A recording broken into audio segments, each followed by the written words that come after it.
Yun, o. Tingnan mo, yun, o. Babali natin ganyan. Para may makuha natin yung yun ang looks niya. Tapos ito. Ayan. So, ito naman, itong kamay, gaganyan lang natin yan. Straight. Tapos, ito. Yan, o. Makikita nyo yun, papasok yun dito. Tapos yung kabila, papasok rin dun. Ganyan ang transformation. Tapos yung kamay, i-ano natin dun. Papasok natin dun. Mag-meet yung ganyan dalawang kamay. Yan. Tatago yung dalawang kamay yan. Ganyan yan eh. Makikita sila ng ganun. Yun o. Yun o. So, attach dito. Yun o. Narinig yung tunog. Yan, ganyan ang ano niya. Ganyan ang orientation niya. So, ito, iikot lang natin ito eh. Tapos, yung gulong.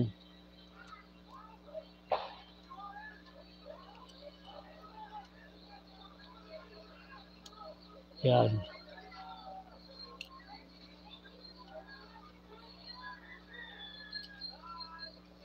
Oh, tapos, igagano'n natin ito. Babalik natin yung anong yan. Makikita nyo. Pantay. Babalik.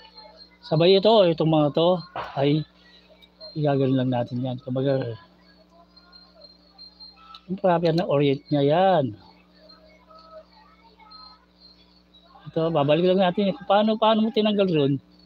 Ibabalik rin ng gano'n. Pero ipapantay natin ng ganyan na ano kailangan. Yung kanyang orientation ay makuha natin. Sa matter of align lang yan eh.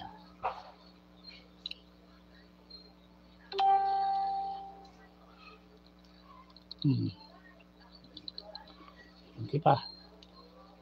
Kunting hilot pa. Yun o. So, stand, kickstand. Oh, nakita niyo yung motorcycle. Kaya kung tinatanong nyo kung may babalik ba sa dati ang motorcycle na RC na minodify natin, ay babalik kayo no. Kung nakikita nyo na bumalik talaga sa dati yan. Oh, ino natin ng konti yung ano para yung kanyang proper alignment ng kanyang wheels yan. Pantay dito.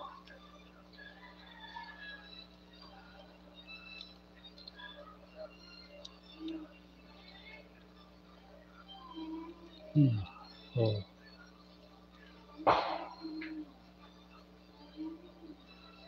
Oh, kung nakikita nyo, yan o. Di nakuha natin yung ano. Hello to Chris Nell Channel support. Salamat sa pagbisita sa ating live. So nakita nyo na.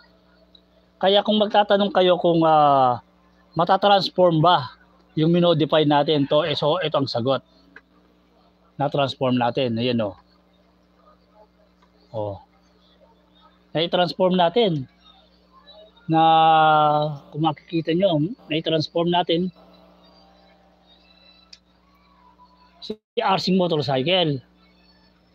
Kumbaga, pag transformer talaga, i-ano mo lang yung orientation niya para yung mga gap ay mapil. Kung maano yung matanggal yung mga gap. So, kung nakikita nyo, tingnan mo. Buo yung motorcycle na possible pang matatransform. Na ganyan ang ginawa natin na diskarte para mapaliit natin siya, lumiit yung robot form niya, pero yung kanyang motorcycle scale ay ganoon pa rin. Hindi mo napansin? Wala naman na bago. Para makita natin, ipapakita ko sa inyo yung transformation nung yung RID na para yung pinagkaiba nila.